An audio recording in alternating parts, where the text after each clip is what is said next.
Na tukitoka huko, siasa za uchaguzi mdogo wa Olkalau zimeendelea kushika kasi, huku matamshi ya mbunge wa Kipipiri Wanjiku Muhia kuhusu madai ya njama za kuiba kura yakizua mjadala mkali. Viongozi wa UDA wakiyapinga vikali, huku mbunge wa Laikipia Mashariki Mwangi Kiunjuri akionya dhidi ya kukamatwa kwa viongozi wa DCP, akisema hatua hiyo inaweza kuwapa matatizo. Hivyo basi, mtazamaji, hebu tazama taarifa hii. Hiyo voter relocation program haitafanyika hapa wapi?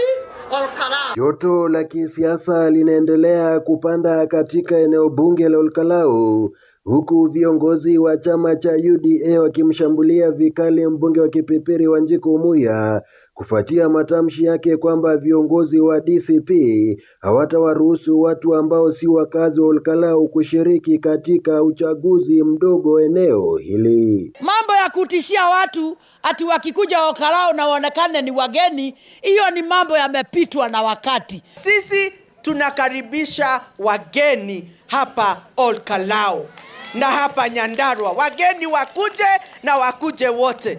Kulingana na Muhia, chama cha UDA kinapanga kuiba kura kwa kuwahusisha watu kutoka maeneo mengine katika mchakato wa uchaguzi huo, madai ambayo sasa yamezua mjadala mkali wa kisiasa. Ache kudiscredit IEBC akisema ya kwamba kuna watu watatolewa Nairobi wakuje kuvote Olkalau. Hiyo ni kudiscredit commission ambayo imepewa ruhusa na bunge kufanya uchaguzi. Sisi ni tofauti na wale wengine wa matusi.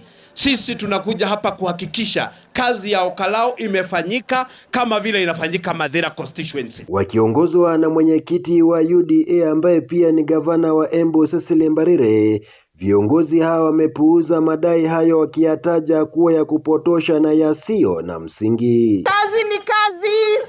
Wamesisitiza kuwa Olkalau ni sehemu ya Kenya na kwamba kila Mkenya ana uhuru wa kutembea, kuzuru na kushiriki shughuli za kisiasa katika eneo lolote mradi afuate sheria. Sisi sio watu wa vita, sisi ni watu wa amani, na tunajua hizi siasa tunazifanya na amani. Mswada yetu ambayo tunapelekea wananchi wa Olkalau ni mswada wa maendeleo ya barabara, ya maji, ya stima, ya soko na kadhalika, na hospitali. Tuingie hapo, at least Mushina ajaribu atengeneze barabara kadhaa kabla tuende kwa uchaguzi. Kwingineko katika eneo la Mawingu, mbunge wa Laikipia Mashariki ambaye pia ni kiongozi wa chama cha TSP amemtaka Inspekta Jenerali wa polisi Douglas Kanja kuepuka kishawishi cha kuwakamata viongozi hao.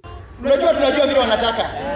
Wanataka waende watukane serikali, watukane Mushina na wengine ili washikwe. Mimi nataka kuelezea NCIC.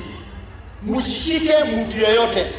Mushina ako sawa, tuko sawa, hawa ndio watu wa Olkalau. Kiunjuri amesema kuwa ingawa baadhi ya kauli zinazotolewa zinastahili kuchunguzwa na tume ya NCIC, hatua ya kuwakamata katika kipindi hiki cha kampeni itakuwa ni kuingia katika mtego wao wa kisiasa na kuwapa fursa ya kujipatia umaarufu siasani.